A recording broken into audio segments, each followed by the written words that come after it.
Good evening, ladies and gentlemen. I'm Paul, President of the Carlow Historical and Archaeological Society, and it's great to welcome you all physically here this evening. It's also great. It's also great to welcome those online via Zoom who are sitting at home enjoying themselves, but joining us online. It's really great to be back in Tullow for this particular lecture. It's a while now since we've had a couple of physical lectures, but it's a while since we've been in Tullow. And just to remind people here in the room, if they could, and I have to do my own, is take your phone out and put it on silent. And the fire exits here and here, just that. For those who are at home watching it on Zoom, can you please zoom your mics so that it doesn't come through into the room. Just on membership, the success of our society depends hugely on membership subscriptions. And if you're an existing member, just a gentle reminder, our AGM is coming up next month and subs for 2022 are overdue at this stage. And if you're not a member, why not join us and support local history? It's only €15 per annum, and you can get details on our website and the post off the check or post off the money to PO Box 162 Carlow. The format tonight is our esteemed speaker will give the lecture and can be followed by questions and comments. Tonight our speaker is Dr. Anne Power, who began, I gather, looking at the Brigidine archives as part of her PhD thesis or PhD research. And she's the author of a book on the subject covering the history of the Brigidines 1807 to 1922. Copies of which are available over here from Father McAvoy after the end of the meeting, and they're at the knockdown price of €20, things like that. Equally, it's through the Delany archive in Carlow that they're available. As I'd say, a lot of people here know, the real nice part of being in Tullow is the Brigidine order was established here in Tullow by Bishop Daniel Delany. There's a lovely little museum over in the convent over there, and as well as that, the Delany archive for people who are interested in the archival material is in Carlow College. So I welcome Dr. Anne Power to give tonight's lecture on the history of the Brigidines.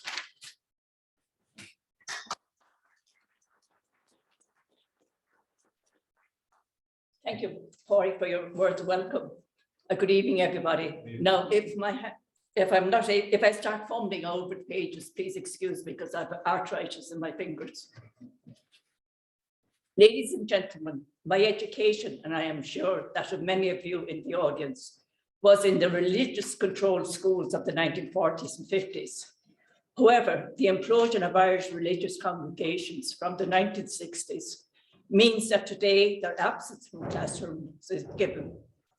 A case in point is that none of my 12 grandchildren, ranging in age from 22 to 7 years old, have been taught by religious, either male or female, in their primary and secondary schools. The loss of that powerful and controlling religious entity was pitifully described by Father Kevin Hegarty as disappearing from our schools as quickly as snow under the mid-morning sun. End of quote. The exodus of women religious, such as the Brigidine Sisters, more properly the Congregation of the Sisters of St. Brigid, to the secular world, arose out of a period of intense self-examination, as well as re-evaluation and review of their role in modern society following the Second Vatican Council. Not only were the professed sisters leaving the convent, but more seriously, new entrants were not persevering in their vocation.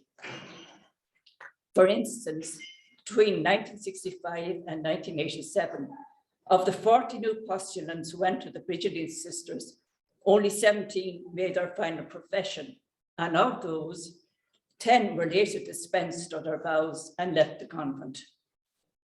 Brigidine sister Loyola Fraser, commenting from her years of experience as a religious, noted that the religious was of value only insofar as she was of use, and that all her faculties, physical, moral, spiritual, had to be extended or expended for the sake of the common good. While today's diminishing numbers of Brigidine sisters have sought new ways of being open to society's needs, I look to Brigidine history to give a secular perspective, not on their role as educators, but on aspects of their lives as religious that were hidden from the public view. For instance, on chastity, asceticism, particular friendships or homosexuality, as it is known, and on social class. Just a brief few words of explanation before I proceed. The religious life is defined in the Catechism of the Catholic Church as the permanent mode of living approved by the Church, in which women and men bind themselves by a public vow or sacred promise to observe the three evangelical counsels: voluntary poverty, perfect chastity, which is regarded as the means to perfection, and in pursuit of that perfection, obedience to lawful authority and the living of a common life. In speaking of religious sisters, I use the terms nuns and sisters interchangeably. However, there are distinctions under canon law. Nuns are cloistered religious women who take solemn vows and engage in a contemplative life of silence and prayer, while sisters are members of religious congregations who take simple vows and engage in an active apostolate such as teaching.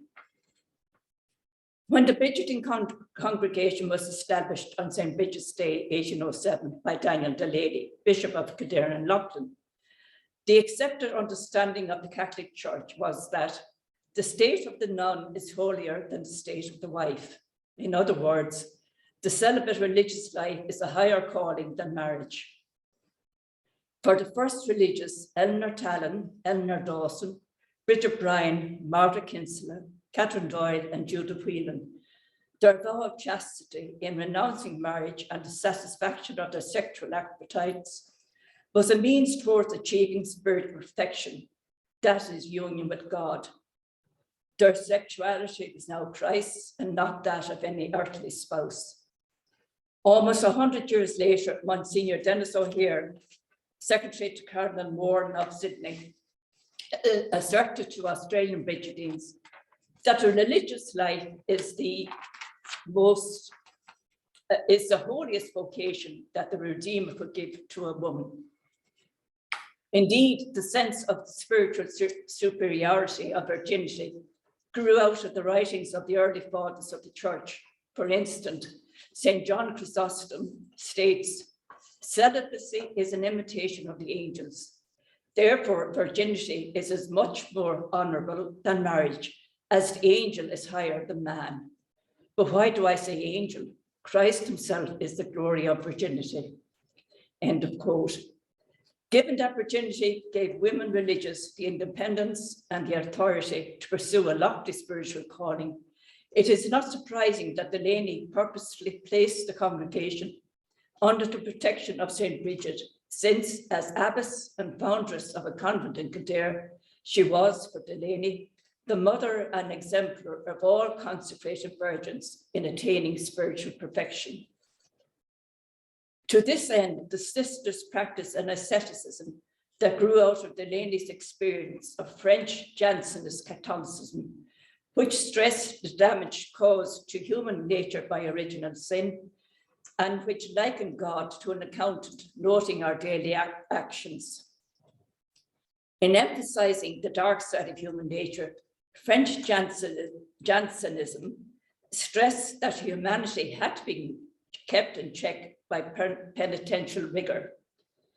It was this point that Delany highlighted when he bid the sisters, quote, "to walk cheerfully in the way of the cross, so that in dying to themselves, they would be seriously disposed to voluntarily undertake the practice of an austere, self-denying, penitential life, and so train their souls to virtuous and holy living." In following the path of self-abnegation and self-renunciation set out by Delany, the centrality of the cross became an integral part of Brigidine spirituality. Dying to oneself was an identity project which began in the postulant's entry into the convent. It began with the breakdown of postulant's own identity at the reception and naming ceremony, where in the presence of the bishop, she renounced her baptismal name and her lay state and accepted her new congregational identity as a sign of her religious commitment to the community. Besides prayer and spiritual exercises, self-abnegation was an important component of both the postulants and the service and the novices' formation. One of the means practiced in pursuance of this goal was through manual work, such as dusting, waxing corridors, shining brasses, peeling peas, beans, pears, and apples, sewing and mending, and making cloaks and habits, all performed in complete obedience and subservience to the will of the superior. In obeying one's superiors, it was understood that one was obeying God, in other words, completing the divine will. Although many felt the pain of the novitiate and the inhumaneness of some of the rules they had to keep, Brigidine's sister, Dr. Mary O'Riordan, saw self-abnegation as the perfection of ordinary actions, in that it was a kind of lodestar by which Brigidines were to define the orderliness of doing each thing as if it were the only one to be done. For the newly professed sister, the wearing of the Brigidine habit meant instant recognition as a woman who had committed herself fully to give public witness to Christ and his church through the Brigidine apostolate. Symbolic of poverty, chastity, and obedience, the wearing of the religious habit was not only an outward sign of purity and godliness, but it epitomized a person without identity, of dying to self and not being of the world while still being in the world. Nevertheless, it could be said that wearing the religious habit was disempowering, in that the habit served to hide the female body, which a patriarchal church decried as that abominable garment of the soul. It did so by covering the body from head to toe in heavy, voluminous, and restrictive serge clothing, unlike any normal clothing. Nothing but the face and hands could be seen. For instance, the head was covered in 3 layers, an under and upper veil, and a wimple. The wimple, with its uncomfortable starched forehead band, ensured that the nun's neck and head was covered and only her face was left visible. Together, the veil and wimple hid the hair, the symbol of natural feminine beauty, from the attention of others. The starched gimp covered the chest to flatten and conceal the breasts, thereby smothering femaleness, identity, and individuality. Further, besides denying the body while wearing the habit, the body had to be disciplined through penitential practices to further spiritual perfection.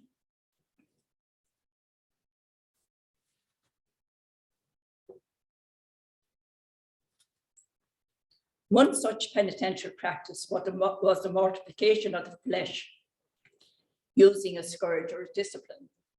This was a small whip or cord with knots tied at the end. Self-flagellation was often combined with the wearing of a hair shirt next to the skin. It was an irritating cloth garment woven from rough animal hair, usually that of a goat. Another chastening instrument of corporal or bodily mortification was the cilice, a body or tie chain with spikes on it. Although the use of corporal mortification to overcome selfishness in all its forms may be seen as a positive, as his motivation was spiritual, nevertheless, the denial of the self came at a cost. Although it is impossible to say if the austere, self-denying, penitential life hastened the death of Brigid Bryan, Sister Teresa, in December 1808, there is a telling note in the Tullow Annals stating that Sister Teresa was gifted with a true spirit of mortification and prayer. It goes on to say that she was so desirous of conforming to all things laid down by the rule that she would not dispense herself from any part of it, even when she was scarcely able to walk. Again, we can only speculate as to what extent, sorry.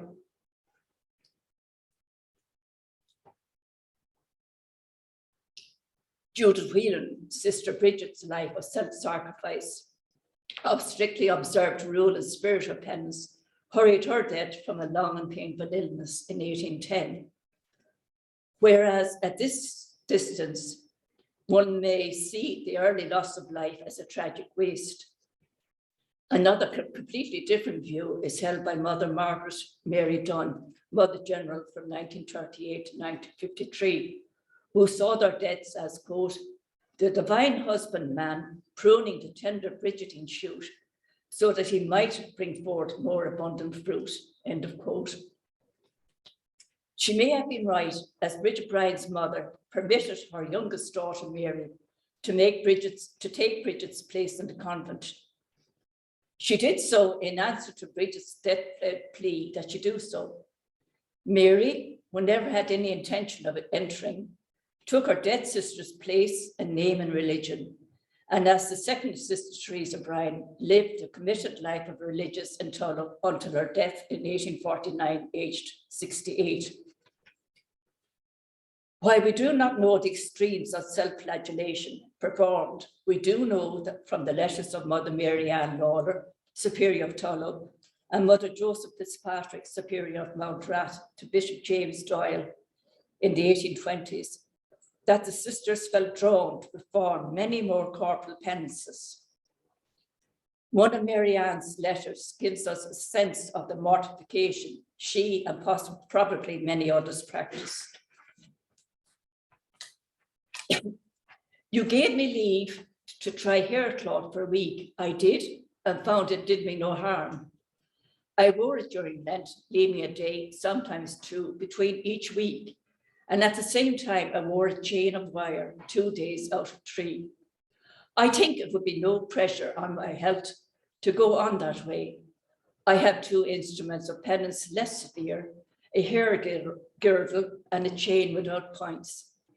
I feel disposed to ask leave to wear 1 or 2 always.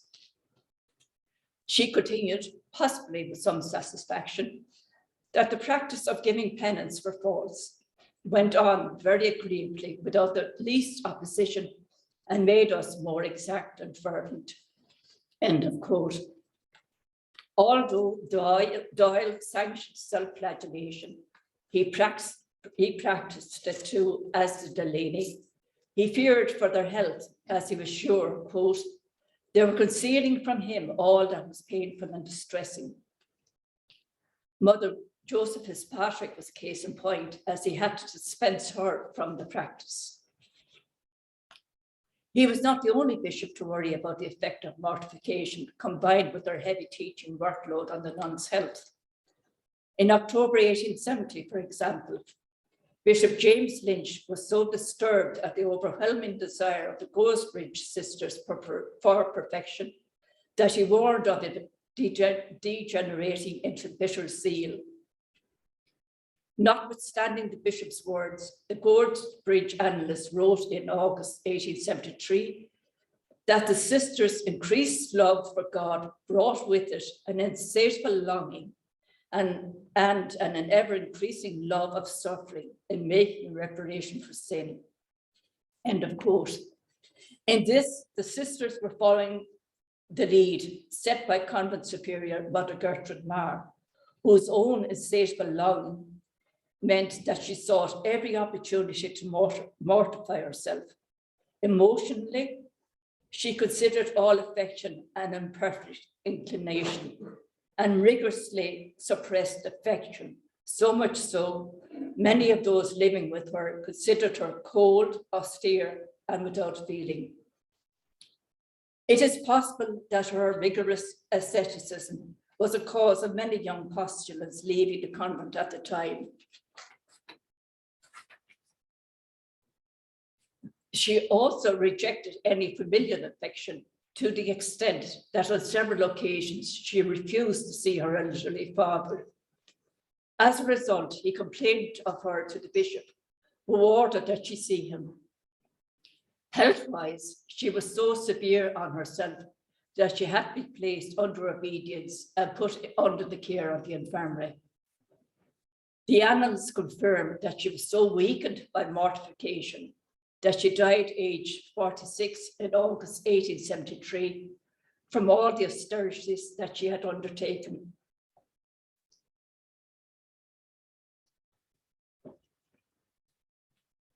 Mother Gertrude's asceticism and that of other Brigidine sisters was grounded in the spiritual writings of St. Augustine, Jerome, and Ambrose, and the male idea of spiritual perfection and of what is necessary to be conquered to attain salvation.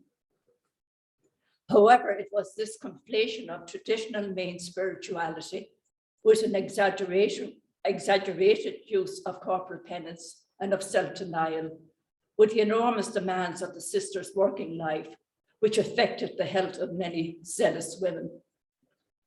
Seemingly, such violence against the self was an acceptable part of convent life in a male patriarchal church well into the 20th century. One perceptive early 20th century Australian pupil observed that no one could tell if the nuns were properly fed or not because of their voluminous black serge habits. She may not have been too far wrong, as the following telling account of the early days in Strathallan, the first Brigidine convent in Sydney, shows, quote,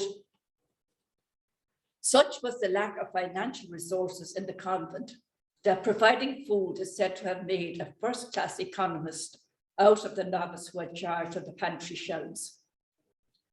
Her skills ran to procuring an apple from the bountiful heart of a Chinaman who sold vegetables to the community. The apple was cut into 6 impartial slices, as set as morning or afternoon tea for the 6 members of the community. Variety in the daily menu of rolled oats, dry bread, tea, meat of a sort, and vegetables was introduced in the form of a dish of tripe for Sunday breakfast. Feast days and days of special rejoicing were hallowed by an appetizing gravy made from flour, water, and whatever fat the finance of the house could allow." End of quote.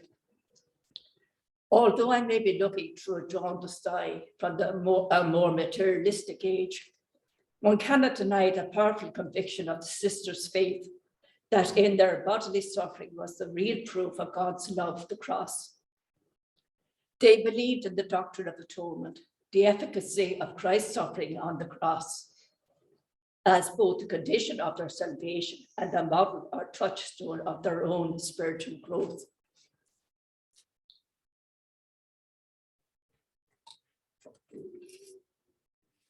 Spiritual growth through close personal friendship, or particular friendship, as it was known, was an important facet of early monastic life. The nuns were encouraged to form bonds of sisterly love with each other, as such particular friendships were seen to have a direct bearing on the nuns' spiritual and professional satisfaction. Theirs was to be a spiritual friendship, a kind of non-sexual love in which each would see the other as a companion of the soul, reverencing the vocation to chastity as the most angelical virtue. Further, convent superiors channeled the nuns' emotions so that they could cultivate a shared pursuit of divine love. By the 19th century and the establishment of simple-vowed religious congregations, particular friendships were viewed as problematical.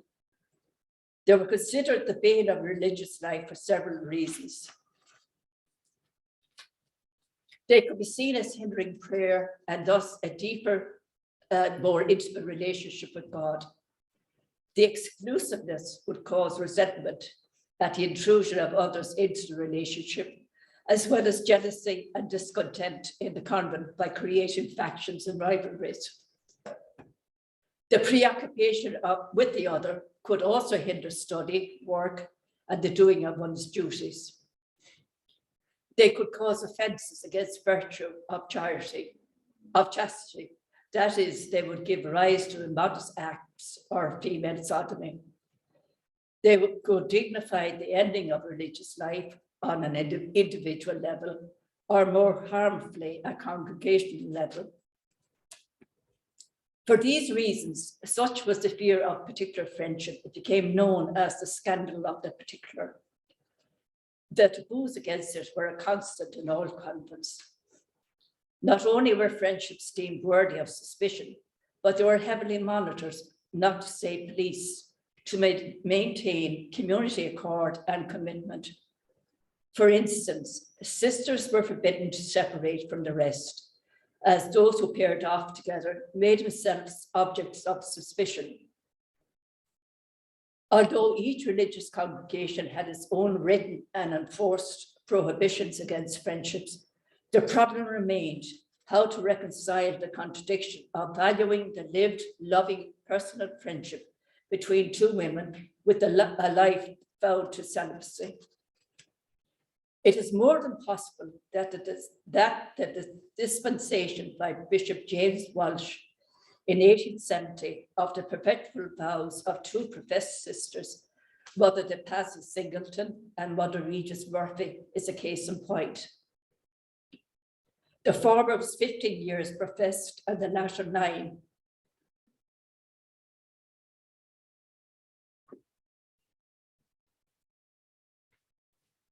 Mother de Passy, the former Elizabeth Singleton from Fermoy, County Cork, was just 16 years old when she entered Tullow Convent in September 1854. Soon after completing her education in the convent boarding school. She was only 20 years old and professed less than a year when she left Tullow Convent with Mother Gertrude Marr in April 1858 to establish Goresbridge Convent. Nothing further is known of her life as a religious. Mother Regis, the former Hannah Murphy, was an unusual entrant to the convent. An American Episcopalian from Providence, Rhode Island. She was 21 years old when she entered Tullow Convent from Tintern, County Wexford. Nothing is known as to how she came to be living there or why she entered the Brigidine congregation. She was baptized and confirmed a Catholic before her profession in September 1863. She first met with Mother de Passy 5 years later when Bishop Walsh sent her from Tullow to Goresbridge Convent for a change of air, as her health was delicate. Being sent to another convent for a change of air was not unusual and was the considered medical advice of the time. Within 4 years, both sisters were dismissed from the congregation. The annals are noticeably silent on the matter. The profession book is slightly less so, with the minimum of facts documented. It just records that on the 18th of February, 1872, Mother de Passy Singleton went to Cork accompanied by her uncle, Mr. Whelan, with the permission of the bishop. Her dowry of £300 was returned to her.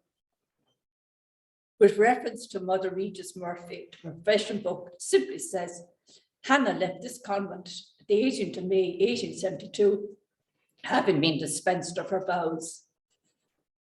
That such slight coverage was given to what must have been a most painful event for the two sisters and the whole community raises questions about what else was hidden or left unsaid in convent history.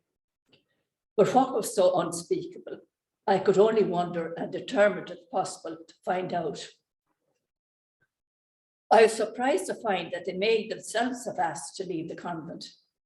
There is a hint of this in a letter of Father Edmund O'Reilly, Society of Jesus, answering Bishop Walsh's queries on the laws of dispensation from vows. If Mother de Passy and Mother Regis took the initiative in seeking dispensation, sorry, they must have been certain of their feelings and sexual orientation. Their dispensation then would be considered a just cause. That is, their grave difficulty in fulfilling the requirements of religious life. Further, their particular friendship could have disturbed and subverted the well-being of the convent.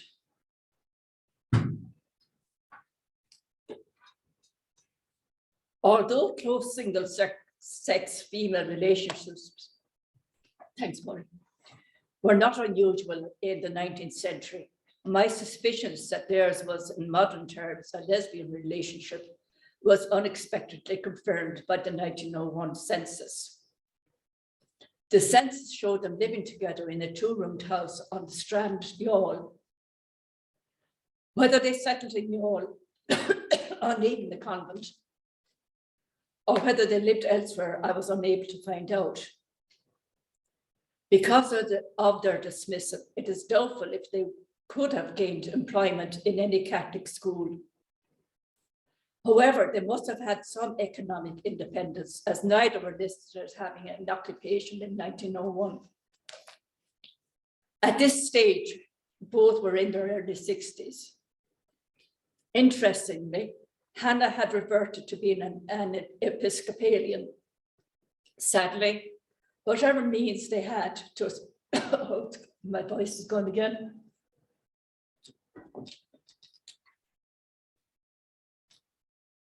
Sadly, whatever means they had to support themselves seems to have dried up, as the 1911 census shows them as living on charity and sharing a different house, 16 North Main Street, Youghal, with two other women. Hannah died from a stroke on 6th of November 1916, while Elizabeth lived for another 4 years, dying from heart failure on the 15th of December 1920.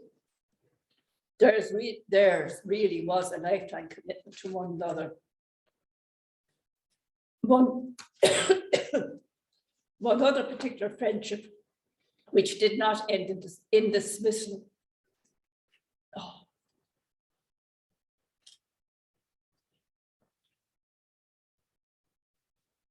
but proved, sorry, there's a lump of ice gone down there, I don't know where it's gone. One other particular friendship which did not end in dismissal, but proved disruptive to the welfare of Mountrat Convent community, was that between Mother Aloysius O'Kelly, who entered in April 1838, and Mother Peter Stein, who entered in June 1839.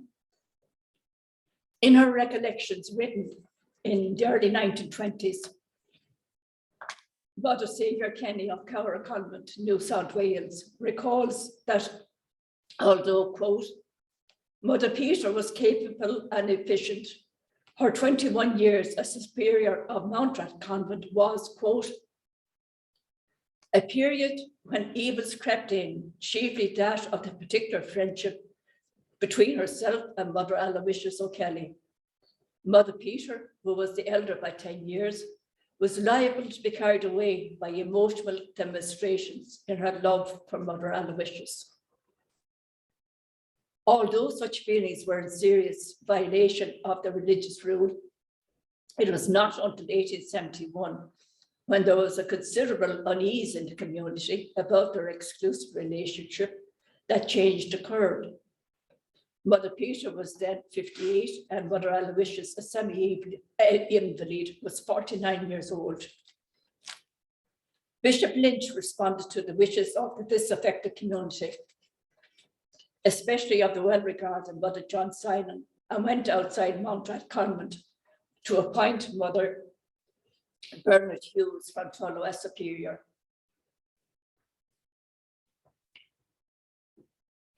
By 1873, the bishop was pleased with the community improvements and that no abuse needed to be rectified. The two poor creatures, as Mother John called them, were given every care. Both had been together in the convent for 32 years and lived on in the convent for another 30 years. It must have been a difficult emotionally for them.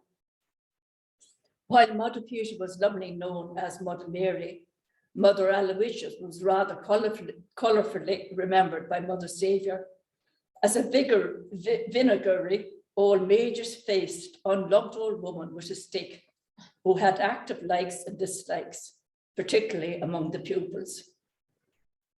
Mother Peter died in 1900 and Mother Aloysius in 1905. While sexuality is not left at the convent door, and we should not judge by modern ideas of sexuality, Undeniably, the fear of lesbian relationships, the scandal of the particular, had serious consequences for the religious. It gave rise, as Sheila Murphy contends in Midlife Wanderer, the woman religious in midlife transition, to a distorted definition of intimacy, where intimacy and sexuality were treated as synonymous, an unfortunate association that deprived many religious of valuable opportunities for dynamic of, for heaven's sake, human and spiritual growth. There is one other aspect of Brigidine life that I would like to conclude with, and that is the question of social class. From the inception of the congregation, it was Bishop Delany's intention to educate the illiterate poor and the middle classes. To achieve the latter aim, he needed to have the congregation peopled with and attracted to well-educated gentlewomen of refinement. Well-qualified entrants would attract the children of the respectable or middle class and the children of the substantial Catholic tenant farmers to his fee-paying day and boarding schools, and away from continental and English boarding schools. To bring his project to fruition, he turned to help for his friend, the upper-class Benedictine educated Judith Brown.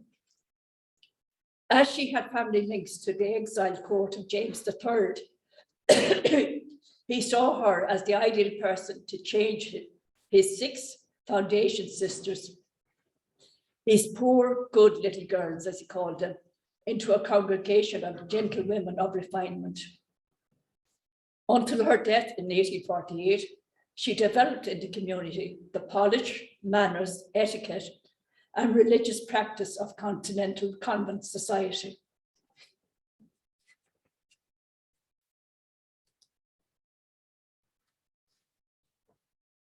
To further ensure the status of the congregation, in 1828, Bishop Doyle set a dower of not less than £600, over €69,000 in today's money, thereby ensuring a continuing sisterhood of high social standing.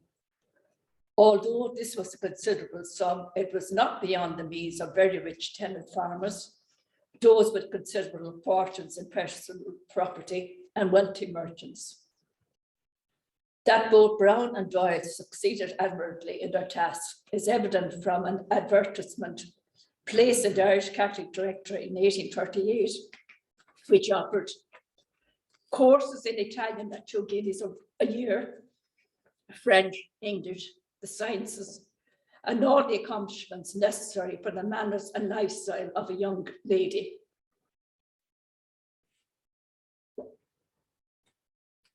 After the famine, the daughters of the strong tenant farmers were the largest class in Brigidine convents. The average dower was between £200 and £300, corresponding to the sum expected as a marriage dowry, though some parents paid considerably more. From the late 1880s, however, the ongoing mission to Australasia resulted in the loss of choir sisters to the home convent.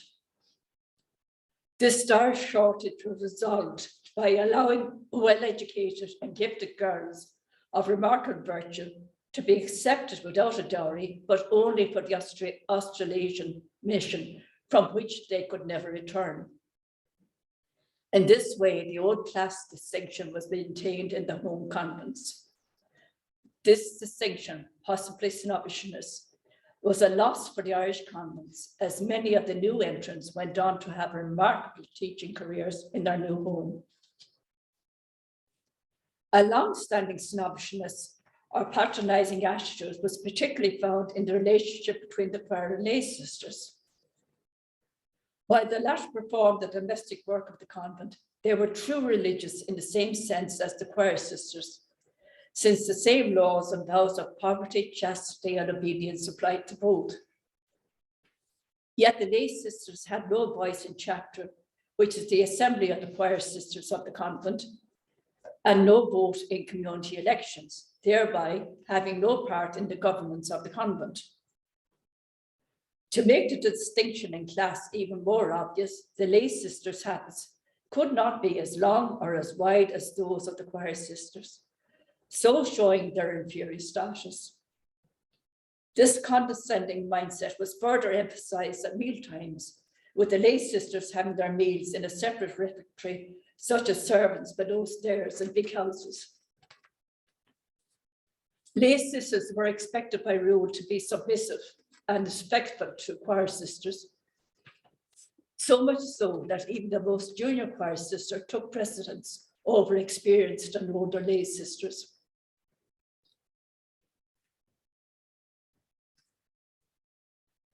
The convent case system was often so sharply exercised that it caused Bishop Patrick Byrne of Bathurst, New South Wales, to remonstrate that lay sisters were too often made, and sometimes cruelly so, to know that they were the mere servants of not one but many mistresses.